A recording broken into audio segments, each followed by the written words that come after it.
নমস্কাৰ, মই অনুপম চক্ৰৱৰ্তী। নন্দিনী কাশ্যপৰ ঘটনাটোৰ পিছত এই বিষয়টোৱে গুৱাহাটী চিকিৎসা মহাবিদ্যালয়ত কিছু বিতৰ্কৰ সূচনা কৰিছে। বহুতে দাবী কৰে যে নন্দিনী কাশ্যপৰ গাড়ীৰ আঘাতত প্ৰায় বিধ্বস্ত হৈ পৰা চামিউলক গুৱাহাটী চিকিৎসা মহাবিদ্যালয়ে যি ধৰণে চিকিৎসা কৰিব লাগিছিল সেয়া কৰা নাই। এই বিষয়টোক কেন্দ্ৰ কৰি গুৱাহাটী চিকিৎসা মহাবিদ্যালয় কৰ্তৃপক্ষই কিছু কথা কৈছে। সেই সম্পৰ্কীয় কথালৈ আপোনালোকক নিম, কিন্তু প্ৰসংগ মই আন এটা বিষয়হে উত্থাপন কৰিছোঁ। আমাৰ এটা মানসিক ধাৰণাও হৈছে চৰকাৰী বুলিলেই আমাৰ গুৰুত্বটো যথেষ্ট কম। সি চৰকাৰী চিকিৎসা মহাবিদ্যালয় হ'ব পাৰে, সেয়া আমাৰ পৰিবহণ বিভাগ হ'ব পাৰে, আমাৰ চৰকাৰী বিদ্যালয় হ'ব পাৰে, BSNL অৰ্থাৎ টেলিফোনিক বাৰ্তালাপৰ যিটো ব্যৱস্থা সেইটো চৰকাৰী হ'ব পাৰে। মুঠতে চৰকাৰী যিসমূহ ব্যৱস্থা আছে সেই ব্যৱস্থাৰ প্ৰতি আমাৰ দুৰ্বলতা কম। আমাৰ কথাটো হয় কি যে গুৱাহাটী চিকিৎসা মহাবিদ্যালয় বা ডিব্ৰুগড় চিকিৎসা মহাবিদ্যালয় বা তেজপুৰ চিকিৎসা মহাবিদ্যালয়, এই চৰকাৰী চিকিৎসালয়ত মোক চাকৰিটো লাগে, মই তাত চাকৰিটো কৰিব খোজোঁ, কিন্তু তাত মই চিকিৎসা কৰিব নোখোজোঁ। আমাৰ এটা পূৰ্ব ধাৰণা যে চৰকাৰী চিকিৎসালয় মানেই দুৰ্বল আৰু যেন নিজৰ জীৱনটো শেষ কৰাহে ব্যৱস্থা। ঠিক সেইধৰণে পৰিবহণ বিভাগত আমি সকলোৱে জানো যে আমি কেতিয়াও গভমেণ্ট বাছত নুঠো। এতিয়া গভমেণ্ট বাছ সলনি হৈ যাবলগীয়া পৰিস্থিতিও হ'ল, যিটোৰ কাৰণে আমাৰ অৱহেলাৰ কাৰণে। আগতে গড়টো দেখিলে আমাৰ ভাল লাগে, এতিয়া আৰু সেইদিন নাই, বহুত সলনি হ'ল, আমি সকলোৱে জানো। কিন্তু এতিয়াও পৰিবহণ বিভাগ, চৰকাৰৰ অধীনৰ পৰিবহণ বিভাগত এটা চাকৰিৰ বাবে কিন্তু আমি সাক্ষাৎকাৰ দি থাকোঁ। চৰকাৰী বিদ্যালয়তো আমাৰ একেই অৱস্থা, আমিতো বুজি পাওঁ। প্ৰতিখন চৰকাৰী বিদ্যালয় নিঃকিন দুৰ্বল বুলি আমি সদায় সমালোচনা কৰোঁ, কিন্তু চৰকাৰী বিদ্যালয়ত আমি আমাৰ ল'ৰা ছোৱালীক ভুলবশতঃ নপঢ়াওঁ। কাৰণ আমি ভাবোঁ যে তাৰ শিক্ষা ব্যৱস্থা ভাল নহয়, আমি ভাবোঁ যে তাত শিক্ষক শিক্ষয়িত্ৰী ভাল নহয়। আনকি ব্যৱস্থা সলনি হওক বুলি টেট পৰীক্ষা অৱতীৰ্ণ কৰি শিক্ষকক নিযুক্তি দিয়া হৈছিল। অৰ্থাৎ টেট বুলি এটা ব্যৱস্থাৰ সৃষ্টি হৈছিল, য'ত উত্তীৰ্ণ হ'লেহে চৰকাৰী বিদ্যালয়ত শিক্ষক শিক্ষয়িত্ৰী নিযুক্তি দিয়া হয়। সেই ব্যৱস্থাটো এতিয়াও চলি আছে। আৰু আমাৰ চৰকাৰী বিদ্যালয়ৰ শিক্ষাগুৰু সাংঘাতিকভাৱে শক্তিশালী, কিন্তু আমাৰ মন মগজুত সোমায়ে আছে যে চৰকাৰী বিদ্যালয়ত মই মোৰ ল'ৰা ছোৱালীক কিয় পঢ়ুৱাম? আপুনি নপঢ়ায়, মই নপঢ়াওঁ, তেখেতে নপঢ়ায়। আৰু আমি ভাবোঁ যে যাৰ অৱস্থা অতি বেয়া, যি নোৱাৰে আৰু তেওঁহে চৰকাৰী বিদ্যালয়ত পঢ়ুৱাব।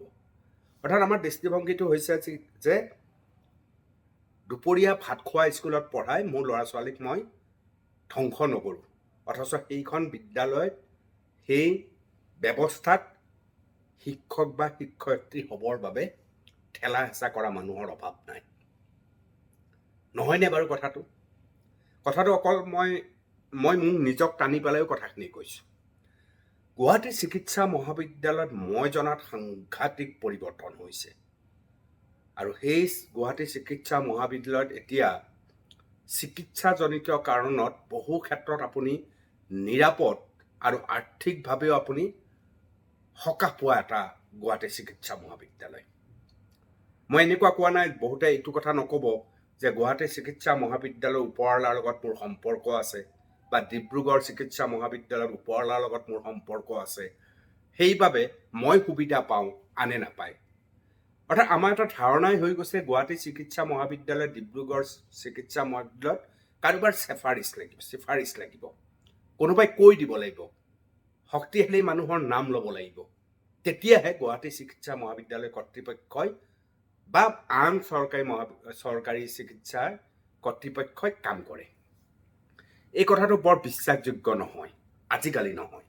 মই বহুত এনেকুৱা মানুহ লগ পাইছোঁ, বহুত মানুহ মোৰ সম্পৰ্কত থাকে, যিয়ে এই চৰকাৰী চিকিৎসা মহাবিদ্যালয়ত উপযুক্তভাৱে চিকিৎসা কৰিছে। এনেকুৱা বহুত উদাহৰণ আছে, আপোনালোকে বিশ্বাস কৰক। তেওঁলোকে তেওঁলোকৰ ৰোগীক ব্যক্তিগত খণ্ডৰ চিকিৎসালয়লৈ লৈ যায়। ট্ৰিটমেণ্ট আৰম্ভ হয়, পইচা গৈ থাকে, আৰু এটা সময়ত যেতিয়া পইচা দিব নোৱাৰা পৰিৱেশ আৰু পৰিস্থিতি আহে, তেওঁলোক গুৱাহাটী চিকিৎসা মহাবিদ্যালয়লৈ ঘূৰি আহিব খোজে। অৰ্থাৎ ব্যক্তিগত খণ্ডৰ চিকিৎসালয়খনত সম্পূৰ্ণভাৱে নাঙঠ হোৱাৰ পিছত তেওঁলোকে সিদ্ধান্ত লয় যে আমি চৰকাৰী চিকিৎসা মহাবিদ্যালয়ত যাম, হাস্পাতালত যাম। এইটো আমাৰ মানসিকতা। ভাবক, যদি যাব লগাই আছিল, আমি যদি আৰম্ভণিতেই চৰকাৰী চিকিৎসালয়খনত আহিলোহেঁতেন, তেতিয়াহ'লে অন্তত অৰ্থটোও আমাৰ বাচিলহেঁতেন আৰু পৰিৱেশ পৰিস্থিতি বোধকৰো আমাৰ অনুকূলে থাকিলহেঁতেন। কিন্তু আমি সেইটো কাম নকৰোঁ। প্ৰথমতে ব্যক্তিগত খণ্ডৰ হাস্পাতালত ভৰ্তি হৈ লওঁ, আৰু যেতিয়াই তাত ধনৰ নাটনি ঘটে, তেতিয়াই আমি চৰকাৰী চিকিৎসালয়লৈ গমন কৰোঁ। আজিকালি গুৱাহাটী চিকিৎসা মহাবিদ্যালয়ৰ উদাহৰণ দি আছোঁ মই। ডিব্ৰুগড়লৈ যোৱা নাই, তেজপুৰলৈ, নগাঁও সম্পৰ্কে কোৱা নাই। গুৱাহাটী চিকিৎসা মহাবিদ্যালয়ত আপোনালোকে জানেনে, মোৰ হাতত এটা তথ্য মতে প্ৰতিদিনে বোধ কৰোঁ গুৱাহাটী চিকিৎসা মহাবিদ্যালয়ে 5 লাখ টকালৈকে উপাৰ্জন কৰিবলৈ সক্ষম হয়। একেবাৰে ন্যূনতম তেওঁলোকে এটা মাননি লয়, এটা জানেই আপোনালোকে সকলোৱে, তাৰপিছতো 5 লাখ টকা ইনকাম কৰে। ইয়াৰ অৰ্থ হ'ল গুৱাহাটী চিকিৎসা মহাবিদ্যালয়ত ৰোগীৰ সংখ্যা ভাবক আপোনালোকে। আৰু এই ৰোগীসমূহৰ অত্যাধিকে এটা সুবিধাজনক পৰিস্থিতিত থাকে, একেবাৰে নাথাকে নহয়। মই গুৱাহাটী চিকিৎসা মহাবিদ্যালয়ত যিসকল চিকিৎসক, তেওঁলোকক আপোনালোকে জানে যে তেওঁলোক প্ৰকৃততে জাতীয়তাবাদ থকা মানুহ।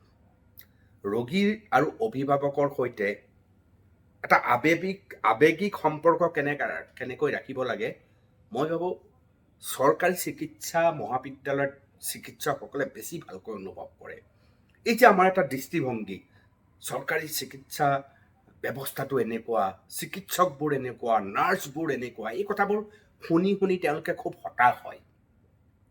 কিন্তু যেতিয়াই ভয়ংকৰ বিপদ আপোনাৰ মোৰ সন্মুখত আহে, আমাৰ হাতত যেতিয়া পৰিত্ৰাণৰ কোনো উপায় নাথাকে, তেতিয়া কিন্তু আমি চৰকাৰী চিকিৎসালয়তেই গমন কৰোঁ। কিন্তু আমাৰ মানসিকতা, আমি হঠাৎ বাহিৰলৈ লৈ যাব লাগে। যদি মই অৰ্থৱান মানুহ, তেতিয়াহ'লে মই হঠাৎ বাহিৰলৈ গুচি যাম, তাত মই ট্ৰিটমেণ্ট কৰিম। যদি মোৰ সিমান অৰ্থ নাই, ঠিক আছে, তেতিয়াহ'লে গুৱাহাটীৰ কোনোবা ব্যক্তিগত খণ্ডৰ চিকিৎসালয়ত মই চিকিৎসা কৰিম। এই ধৰণৰ আমাৰ এটা মানসিকতা। তথাপি আমি চৰকাৰী চিকিৎসালয়ত যাব নোখোজোঁ। আজিকালি বহুতে অভিযোগ কৰে যে ইমাৰ্জেঞ্চিটো খুব বেয়া। গুৱাহাটী চিকিৎসা মহাবিদ্যালয় ইমাৰ্জেঞ্চি খুব দুৰ্বল। এতিয়া মই ঠিক তেনেকৈ কথাষাৰ বিশ্বাসযোগ্য যেন মোৰ নালাগে, কাৰণ মোৰ এনেকুৱা সন্মুখত বহুত ইমাৰ্জেঞ্চিত যোৱা মানুহ পাইছোঁ। তেওঁলোকে দেখোন খুব অসুবিধা পোৱা যেন মোৰ নালাগে। আচলতে মানসিকতাটোও নিৰ্ভৰ কৰে। কিছু হয়তো চৰকাৰী চিকিৎসাৰ লগত জড়িত চিকিৎসকসকল, বিশেষকৈ জ্যেষ্ঠসকলক কোৱা নাই, কনিষ্ঠ চিকিৎসকসকল বা নাৰ্ছসকল বা আন কামত ব্যৱহাৰ হোৱা, আন কামত থকা আন যিসকল লোক আছে, কৰ্মচাৰী আছে, এইসকলৰ ব্যৱহাৰটোক লৈও চাগে বহুত ধৰণৰ সমস্যা হয়। মানুহে অলপ আতংকিত হয়। এই ক্ষেত্ৰত আচলতে স্বাস্থ্যখণ্ডৰ মুৰব্বীসকলে চৰকাৰী চিকিৎসালয়ৰ সেইসকলক কিছু পাঠ পঢ়োৱাটো প্ৰয়োজন বুলি মই ভাবোঁ। যেতিয়াই মানুহৰ সন্দেহ হয়, যেতিয়াই মানুহৰ আকাংক্ষা হয়, যেতিয়া মানুহে ভাবে যে মই ইয়াত নিৰাপদ নহয়, তেতিয়া কি হয়, উৰা বাতৰি বহুত বেছি হয়। আৰু সেই উৰা বাতৰিয়ে সেই ভয়, সংশয় আৰু বেছি জগাই তোলে। বহুত উৰা বাতৰিয়ে গুৱাহাটী চিকিৎসা মহাবিদ্যালয়ত গ্ৰাস কৰিছে, এইটো কিন্তু সঁচা কথা। আৰু এই উৰা বাতৰিৰ লগতে যে ব্যৱহাৰ, কিছু মানুহৰ যে ব্যৱহাৰ বৰ বেছি আতংককাৰী নহয়, আৱেগিক নহয়, বৰ বেছি যে কঠোৰ, হোতা মাতেৰে যে কৈ দিয়ে, এই ধৰণৰ ব্যৱস্থাৰ কাৰণেও চৰকাৰী বিদ্যালয় সম্পৰ্কে এটা বদনাম আছে। এতিয়া নন্দিনী কাশ্যপে দুৰ্ঘটনা কৰা সেই বিশেষ ল'ৰাজন, যাক আমি ইতিমধ্যে হেৰুৱালোঁ, আপোনালোকে জানে ইঞ্জিনিয়াৰিং পঢ়ি আছিল সি। গুৱাহাটী চিকিৎসা মহাবিদ্যালয়ৰ উচ্চ কৰ্তৃপক্ষই দাবী কৰে, অন কেমেৰা নহয় অফ কেমেৰা মই সোধোতে মোক কৈছিলে যে ইয়াত থাকোঁতে ঠিকেই আছিল আৰু আমি খুব বেছি ভয় আৰু আকাংক্ষা কৰা নাছিলোঁ বুলি কৈছিল, আনকি কথা পতাও বুলি কৈছিল। কিন্তু পৰিয়ালৰ লোকে এনেকুৱা এটা পৰিৱেশৰ জন্ম দিলে য'ত আমি সোমাব নোখোজিলোঁ, ইয়াৰ পৰা তেওঁক লৈ যোৱা হ'ল। এই ধৰণে তাৰ কিছু জ্যেষ্ঠ চিকিৎসকে অকণমান ক'ব খোজে যে ইয়াত থাকিলে হয়তো এই ধৰণৰ সমস্যা নহ'লহেঁতেন। এইটো এটা খুব ডাঙৰ কথা।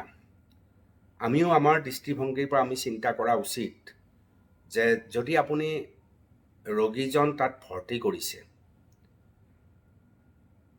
বাহিৰৰ মানুহৰ কিছু কথা শুনি হঠাৎ সেই ঠাইৰ পৰা লৈ গুচি যাব নালাগে। কিছুমান কথাত যেতিয়া আপুনি 10জন মানুহৰ কথা শুনিব, তেতিয়া আপোনাৰ কি হয়, আপুনি কোনটো কথা সঁচা কোনটো মিছা আপুনি নিশ্চিত হ'ব নোৱাৰে। এগৰাকী ৰোগীক আপুনি চিকিৎসা কৰাই আছে এজন চিকিৎসকৰ হতুৱাই, তাৰপিছত ভিন্নজনে কৈ আছে ভাল পোৱা নাই, এনেকুৱা হৈছে তেনেকুৱা, এই কোনোবাই আৰু তাই ইয়াত ভৰ্তি কৰাই নেকি, ইয়াত কিবা ট্ৰিটমেণ্ট বোলা বস্তু আছে নেকি, ইয়াত অমুক নাই তমুক নাই ইত্যাদি ইত্যাদি যেতিয়া আপোনাক কথা কৈ থাকিব, আপুনি ভয়ো খায়, বিচুৰতিও খায়, আৰু বোলে মই বৰ বিপদত পৰিম নেকি বুলি ভাবি লৈ গুচি যায়। আকৌ এনেকুৱাও হয়, ব্যক্তিগত খণ্ডত ৰাখি এটা সময়ত যেতিয়া পইচাৰ ঠেলা হেঁচা হৈ যায় আৰু বাহিৰত নিয়াৰ কথা ভাবিবই নোৱাৰে, তেওঁলোকে GMC লৈ যায়। অৰ্থাৎ যেতিয়া GMCH সম্পৰ্কে আমাৰ ধাৰণা কি, যেতিয়া মোৰ আৰু ক'তো কাম নাই, যেতিয়া আৰু মই ক'তো নোৱাৰোঁ, তেতিয়া মই GMCH লৈ যাম। ঠিক সেনে চৰকাৰী বিদ্যালয়ৰ ক্ষেত্ৰত কি, যেতিয়া মই আৰু ক'তো পঢ়াব নোৱাৰোঁ, কোনো প্ৰাইভেট স্কুলত মই পঢ়াব নোৱাৰোঁ, মোৰ ক্ষমতা নাই, তেতিয়া মই ভাত খোৱা স্কুলত পঢ়ুৱাম, অৰ্থাৎ চৰকাৰী বিদ্যালয়ত মই পঢ়ুৱাম। যেতিয়া মোৰ নিজৰ গাড়ী নাই, ইমান তেল খৰচ কৰি মই গাড়ী চলাব নোৱাৰোঁ, গাড়ী লৈ যাব নোৱাৰোঁ, বহুত খৰচ হয় মোৰ, তেতিয়া মই নাইট ছুপাৰত যাম বা ডে ছুপাৰত যাম। এতিয়া ডে ছুপাৰ নাইট ছুপাৰবিলাকতো 100% পৰিবহণ বিভাগ, ৰাজ্য চৰকাৰ পৰিবহণ বিভাগৰ বোধকৰো হৈয়ে থকা নাই। সেই গড়টোতো লাহে লাহে নোহোৱা হৈ আছে। কিমান গাড়ী, হাজাৰ গাড়ী পৰি আছে, ভাবিলে আপোনালোকে আচৰিত হ'ব। অৰ্থাৎ মূল কথাটো আমাৰ মন আৰু মানসিকতাত। আমি চৰকাৰী চাকৰিটো বিচাৰোঁ, এই বিভাগসমূহত আমাৰ চাকৰি এটা হ'লে আমি সুখী হওঁ। আমাৰ ল'ৰা ছোৱালী চাকৰিটো যেনে তেনে পাব লাগে, হয় শিক্ষক হ'ব লাগে, শিক্ষয়িত্ৰী হ'ব লাগে, নহয় স্বাস্থ্য খণ্ডৰ ক'ৰবাত চৰকাৰী চাকৰিটো আমাক অতি প্ৰয়োজন, বা পৰিবহণ বিভাগত আমাৰ চাকৰি এটা হ'লে ভাল। কিন্তু সেই ব্যৱস্থাৰ সৈতে, সেই ব্যৱস্থাত চাকৰিটো নহ'লেও সেইটো যে আপোনাৰ নিজে এটা অনুষ্ঠান, আপুনি যে তাত সংযুক্ত হ'ব লাগে, সেই মানসিকতা নাই। আমি সেই যায় নেকি তালে, এই মানসিকতা সদায় পুহি ৰাখোঁ। বিশেষকৈ গুৱাহাটী চিকিৎসা মহাবিদ্যালয়ৰ ক্ষেত্ৰত ইয়াৰ প্ৰৱণতা সাংঘাতিক দেখা যায়। ডিব্ৰুগড় চিকিৎসা মহাবিদ্যালয়তো বোধ কৰোঁ একেই প্ৰৱণতা দেখা যায়, বা তেজপুৰত গ'লে তাকে, নগাঁৱত গ'লে একেই ধৰণে, কনকলতাৰ অসামৰিক চিকিৎসালয় তাতো চাগে একেই অৱস্থা।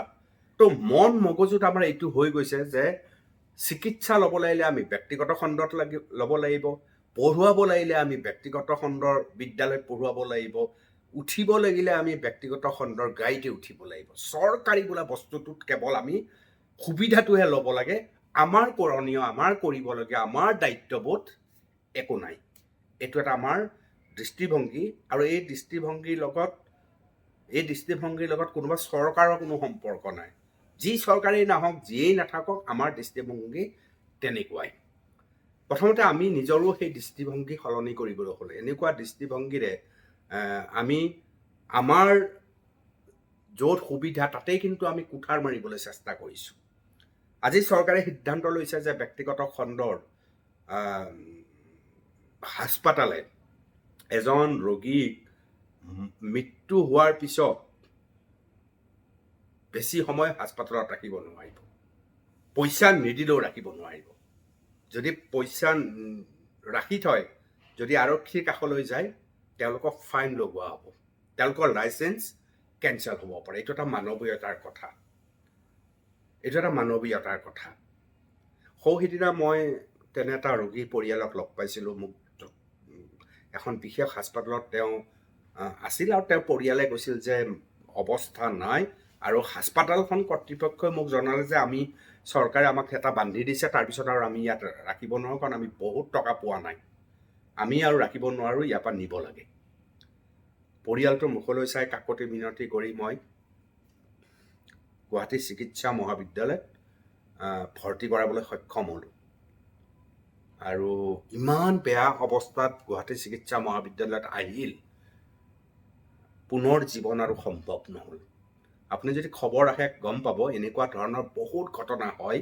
ব্যক্তিগত খণ্ডত চিকিৎসা কৰে, অৰ্থ শেষ, আৰু বদনাম হয় গুৱাহাটী চিকিৎসা মহাবিদ্যালয়। গুৱাহাটী চিকিৎসা মহাবিদ্যালয় বা অসমৰ প্ৰত্যেকখন চৰকাৰী চিকিৎসা মহাবিদ্যালয়, চৰকাৰী বিদ্যালয়, এই ব্যৱস্থাসমূহৰ লগত আমি আমাৰ প্ৰাণটো কিয় ঢালি দিব নোৱাৰোঁ আমি নাজানো। আমাক সুবিধা লাগে, কিন্তু আমি সুবিধা কৰি দিয়াত সদায় অস্বীকাৰ কৰোঁ। বিষয়টো আপোনালোকে চৰ্চা কৰিবচোন, জনাবচোন মই কৈ থকা বিষয়টো হয় নে নহয়। ভিন্ন চিন্তা থাকিব, ভিন্ন মত থাকিব, চৰ্চা হোৱাটো খুব জৰুৰী। চৰ্চা কৰিব। ধন্যবাদ।